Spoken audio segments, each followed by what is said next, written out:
what's the old Sun Tzu saying? Never interrupt your enemy while he's making a mistake. Yeah. So if they look at all the same data we look at, maybe they're thinking to themselves, the Chinese and the Iranians, like, look, if we really want the United States to be, diminished and, less of a threat, what would be really helpful is to allow the United States, encourage them even, to just burn through all of their oil reserves and then pull the plug, right? China comes back, hits the markets hard, pays whatever, oil shoots up, and then, the West has a huge mess on its hands it has to figure out at that point in time. Europe's in trouble, United States is in trouble, Japan's in trouble. It would fit, Jesus. So Trump really needs to get the hell out of there. MOU or not, deal or not, he just needs to get the hell out of there. Yep. And listen, there's only, I think we talked about this last time. It's what kind of a loss do you want to take at this point in time? There's no coming out of here with a W at this point. There just isn't. And that's just a matter of geography and the way in which the Iranians conducted the war and all of that. So I don't see that there's much that can be done at this point. If they control the strait, that bothers us. It sets a bad precedent for other straits worldwide, this and that. But, if that happens, it would be far worse to re-escalate, have Iran do what it's promised to do, which is dial in on the non-damaged infrastructure in the Gulf states and really knock out energy production from that region. I mean, seriously, materially disrupt it for a long time. That leads to just a global catastrophe. And then we have to have a conversation about how much debt the United States has and all the derivatives and just how over leveraged the whole system is, and just what an ugly mess it would be if we suddenly had to contend with a rapid, sudden downshifting in economic output. Our economy is not built for that. Our financial system isn't built for that. Our banking system does not work in reverse. It only works in forward. So that's the alternative. I really hope this doesn't go to re-escalation at this point. I mean, it's tit for tat. It's been fairly measured, I guess, unless you're on the receiving end. But it just has that sense it could really dial up at any time, particularly if Trump decides he's out of patience and goes for a knockout punch. Yeah, you could even say the Iranians are tempting Trump. They could be tempting Trump to escalate, striking the ships, trying to enforce their control, which is a red. Trump said, hey, it's a red line. Iran cannot control the Strait of Hormuz. Iranians are like, all right, try to stop us. And they keep enforcing their control, seeing how far the US would go. And if it escalates, I don't know what coordination there could be as well between Iran, China, Iran, Russia as well, especially Iran, China. Russia has its own problems right now with Ukraine striking their refineries nonstop.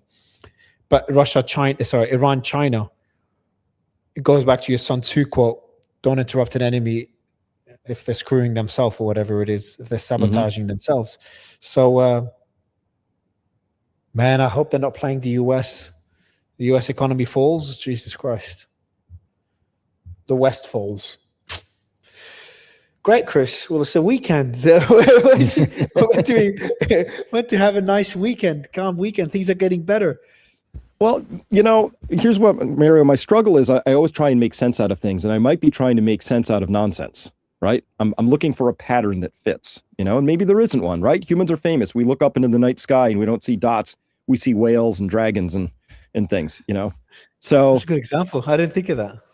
Yeah, it's kind of a human thing. But the way I see these dots right now, it one rotation of this and looking through this lens a certain way, it looks like the West is under attack, sustained attack, right?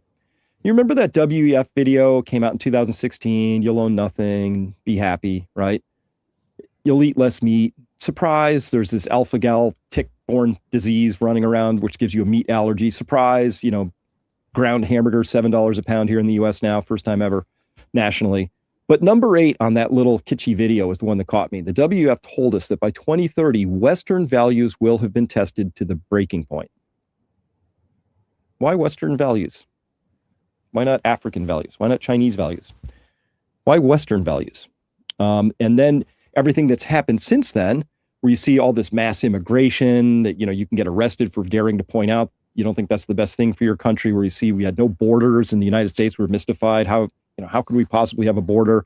You see the thing where all the trans stuff has come along, where suddenly it's confusing. And if you can even have autonomy over what gender you are, if parents have any rights. And just look at all these things. Those are Western values, right? Private property, privacy, the ability to control what goes in my own body. So the vaccine mandates cut against that strongly, etc. Science, male is male, female is female. Mm-hmm. Biology. That's a basic assault on what you call your ground reality, right? Just erase it. But that's how you break a culture, right? Is you attack the pillars, the family, faith, trust, right? Those are all the things I see under assault right now. And so this, what we're talking about, is possibly a dot that fits into that pattern set. It's like, well, if I wanted to really wreck the United States and I was in charge, I would have us drain our SPR and then slam us into $250 a barrel oil as fast as possible, right? That's what I would do. It would be exceedingly devastating. Yeah, it's just such a stupid own goal.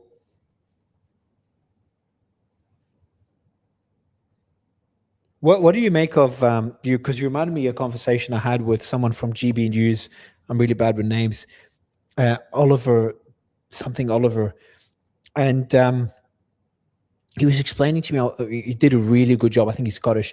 He did an incredible job. I've had him on the show twice, explaining to me how he's making sense of what's happening in Europe and the immigration policy in Europe. You're based in the US. Do you go to Europe often?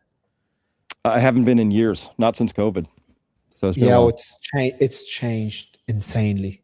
It's changed so much, and the sense he's making of it is that there's just a war on Western culture. There's a war on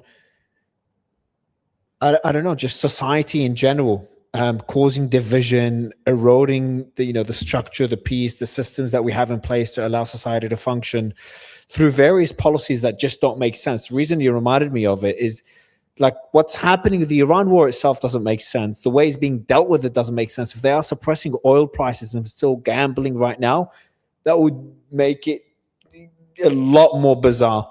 And then again, it reminded me of the immigration policy in the UK and Europe just doesn't make sense. Like, everyone's voting against it. Politically, it doesn't make sense. For society to survive, it just doesn't make sense. That's what your example, the ad by who's WF, the ad that you're referencing? The World Economic Forum, Klaus Schwab's WEF, World Economic Forum. Yeah, I heard WF, my bad. WEF, okay. I didn't know they put that ad. Shit, now I'm a lot more worried. But this is the World Economic Forum. Now you're making it a lot more sense. But yeah, it's... Because the more I have these conversations with like the ones I have with you, I remember our conversation when you talked about that printing machine. That's still stuck in my mind. The weird money printing machine that was mentioned. Elon mentioned in an interview randomly and never mentioned again. When you start mentioning those things and I start talking to people like yourself, just seeing how the world works, and the private conversations that you have with decision makers are a lot weirder than what they say publicly. You start to realize there is so much we don't know. There's so many discussions being had that dictate a lot of what happens that people really have no idea about. Like, we're struggling to understand it. Imagine the average voter in the US that barely knows where Iran is on the map. All they're going to think about is nuclear weapons. Everything's fine. Everything's fine. Gas prices are down. We're good. They barely see the threat that Israel poses with its influence of American politics. And we expect him to go as deep as we do and just try to look at the strategic petroleum reserves, look at the price of oil that doesn't make sense, how the US is gambling with everything, and then look at the bigger picture and other policies that are just sabotaging what we built. It's worrying. Well, it is. And speaking of worrying, I was just talking with a good friend in the Netherlands on Thursday, and there's a lot of things they could be concerned about, like nuclear war with Russia. But you know what their top concern was? Number one, two young boys, was that there's going to be a civil war in Europe, a race war. That's the number one concern out of all the things you could be concerned about right now. Right? That's exactly what the guy I mentioned to you. I need to find his name because I think you'd like him. But that's exactly what he mentioned to me. He said, Mario, like, this is, and another guest said to me, also from GB News, he's like, okay, so this is him, Neil Oliver. I knew it was Oliver there. Neil Oliver, really good guy. Yep. And yeah, they I've said, seen but his stuff. He's great. He's incredible. He's so good and eloquent, just like yourself, just a Scottish version, like so good at explaining things. But he said that the worst thing we could do is get into civil war, go on the streets and protest or resort to violence, because that kind of amplifies the division that would help whoever's trying to cause that division. Because causing division just allows policies to pass that gives them more control. When I say them, whoever's in control, and it's usually corporations, wealthy people that control these large companies, government officials, etc. But yeah, that was a good point you made. And if you see a lot of the policies that come out that lead to more oppression and centralization of power, they always come out after violence and after fear is created. So get a lot of illegal immigrants, let people go on the streets, let them riot, let them burn a few buildings, then introduce policies that lead to more control and centralization. And did you see that pattern play out? At the beginning, when someone first told me about this, I'm like, come on, no, I stop with this conspiracy. And I see it again, I'm like, okay, it makes sense, but I don't think it's happening. And you see it again and again. And then you start trying to make sense of, okay, why are they still bringing immigrants when 60, 70% or 80%, whatever, of Brits just don't want illegal immigrants anymore? Why don't you just stop it?